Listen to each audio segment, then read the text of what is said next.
श्री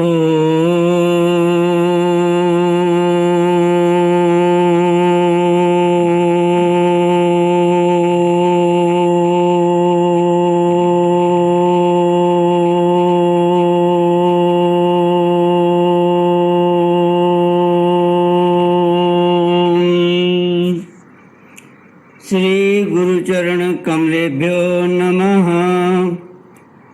श्री गणेशाय नमः। श्री सरस्वत्यै नमः। श्री विष्णवे नमः। श्री कृष्ण गोविंद हरे मुरारे। हे नाथ नारायण वासुदेव। श्री कृष्ण गोविंद हरे मुरारे। हे नाथ नारायण वासुदेव। हे नाथ नारायण वासुदेव। हे नाथ नारायण वासुदेव। हे नाथ नारायण वासुदेव। श्री कृष्ण गोविंद हरे मुरारे। हे नाथ नारायण वासुदेव। ओम नमो भगवते वासुदेवाय।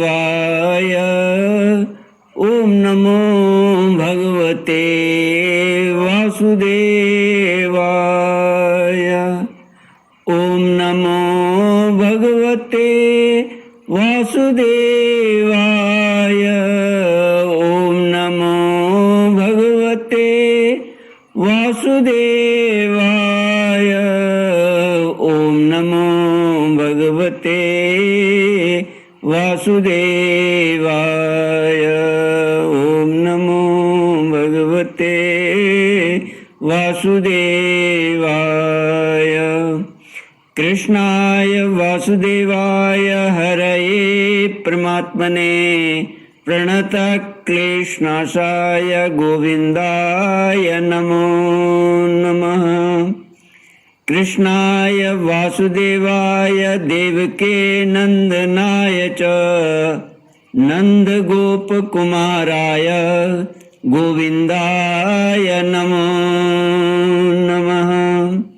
सच्चिदानन्दरूपाय विश्वोत्पत्त्यादिहेतुवे तापत्रयविनाशाय श्रीकृष्णाय वयं नमः।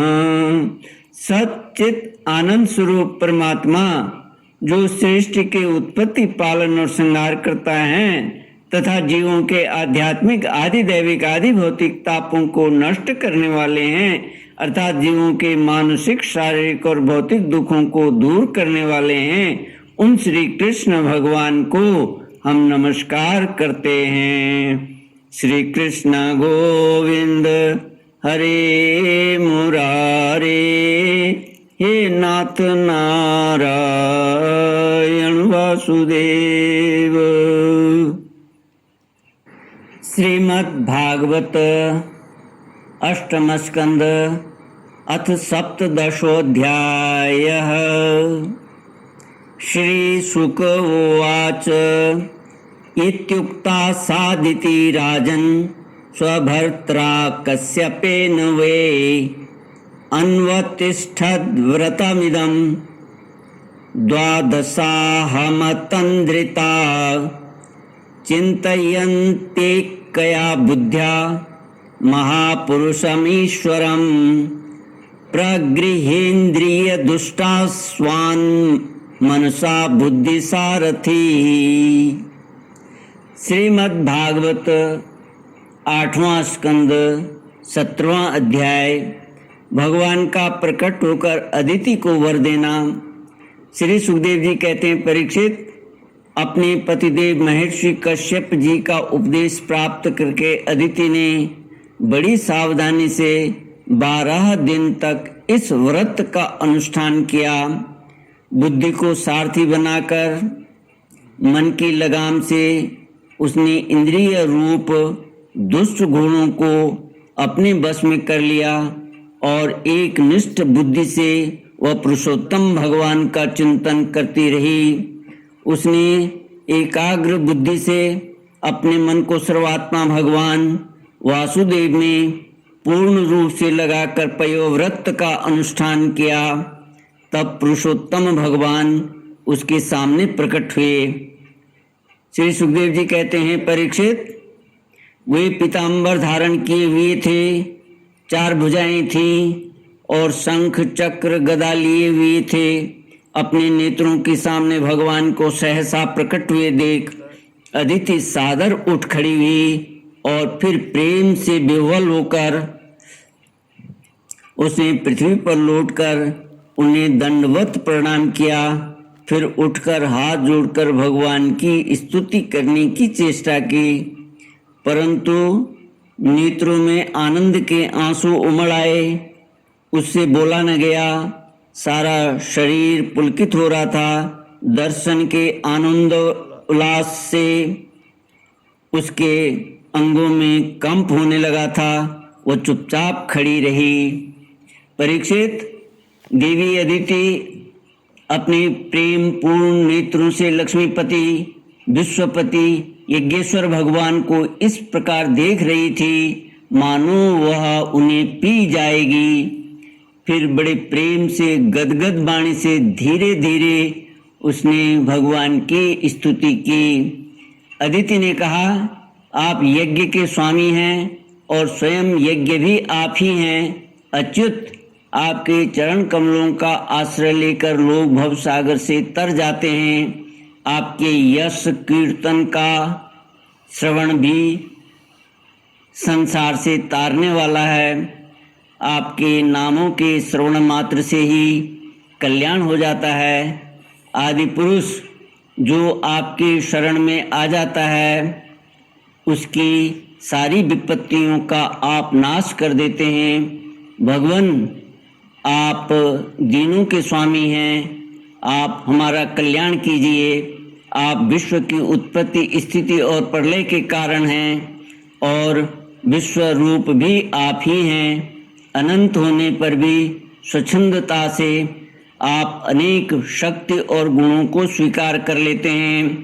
आप सदा अपने स्वरूप में ही स्थित रहते हैं। नित्य निरंतर बढ़ते हुए पूर्ण बोध के द्वारा आप हृदय के अंधकार को नष्ट करते रहते हैं।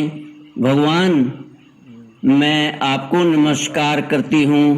प्रभु अनंत, आप जब आप प्रसन्न हो जाते हैं तब मनुष्यों को ब्रह्मा जी की दीर्घ आयु, उनके समान दिव्य शरीर, प्रत्येक अभीष्ट वस्तु, अतुलित धन, स्वर्ग, पृथ्वी, पाताल, योग की समस्त सिद्धियां, अर्थ, धर्म, काम रूप त्रिवर्ग और केवल ज्ञान तक प्राप्त हो जाता है।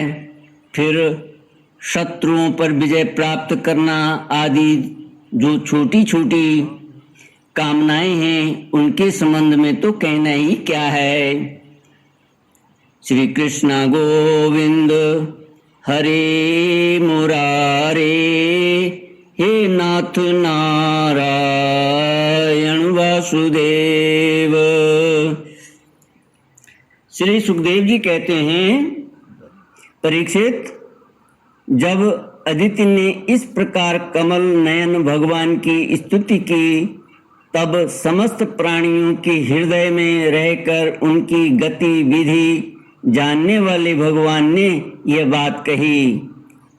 श्री भगवान ने कहा, देवताओं की जननी अदिति,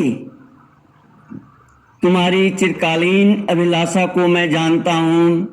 शत्रुओं ने तुम्हारे पुत्रों की संपत्ति छीन ली है, उन्हें उनके लोक स्वर्ग से खदेड़ दिया है। तुम चाहती हो कि युद्ध में तुम्हारे पुत्र उन मत वाले और बलि असुरों को जीत कर विजय लक्ष्मी प्राप्त करें, तब तुम उनके साथ भगवान की उपासना करो। तुम्हारी इच्छा यह भी है कि तुम्हारे इंद्र आदि पुत्र जब शत्रुओं को मार डालें, तब तुम उनकी रोती हुई दुखी स्त्रियों को अपनी आंखों देख सको। अदिति, तुम चाहती हो कि तुम्हारे पुत्र धन और शक्ति से समृद्ध हो जाएं, उनकी कीर्ति और ऐश्वर्य उन्हें फिर से प्राप्त हो जाएं तथा वे स्वर्ग पर अधिकार जमाकर पूर्ववत विहार करें। परंतु देवी, वे असुर सेनापति इस समय जीते नहीं जा सकते, ऐसा मेरा निश्चय है, क्योंकि ईश्वर और ब्राह्मण इस समय उनके अनुकूल हैं। इस समय उनके साथ यदि लड़ाई छेड़ी जाएगी तो उससे सुख मिलने की आशा नहीं है। फिर भी देवी, तुम्हारे इस व्रत के अनुष्ठान से मैं बहुत प्रसन्न हूँ, इसलिए मुझे इस संबंध में कोई न कोई उपाय सोचना ही पड़ेगा, क्योंकि मेरी आराधना व्यर्थ तो नहीं होनी चाहिए, उससे श्रद्धा के अनुसार फल अवश्य मिलता है।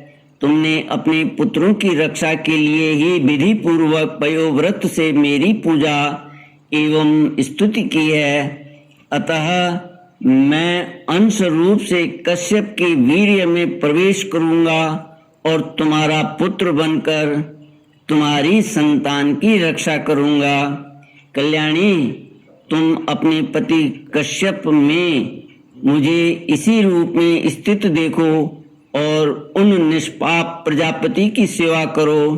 देवी, देखो, किसी के पूछने पर भी यह बात दूसरे को मत बतलाना।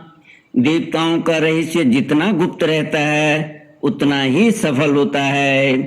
श्री सुखदेव जी कहते हैं, इतना कहकर भगवान वहीं अंतर्धान हो गए। उस समय अदिति यह जानकर कि स्वयं भगवान मेरे गर्भ से जन्म लेंगे, अपनी कृत्यता का अनुभव करने लगी। भला यह कितनी दुर्लभ बात है। वह बड़े प्रेम से अपनी पतिदेव कश्यप की सेवा करने लगी। कश्यप जी सत्यदर्शी थे, उनके नेत्रों से कोई बात छिपी नहीं रहती थी। अपने समाधि योग से उन्होंने जान लिया कि भगवान का अंश मेरे अंदर प्रविष्ट हो गया है। जैसे वायु काष्ठ में अग्नि का आधान करती है,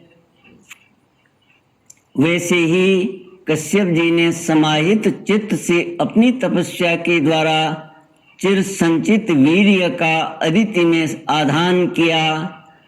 जब ब्रह्मा जी को यह बात मालूम हुई कि अदिति के गर्भ में तो स्वयं अविनाशी भगवान आए हुए हैं, तब वे भगवान के रहस्यमय नामों से उनकी स्तुति करने लगे।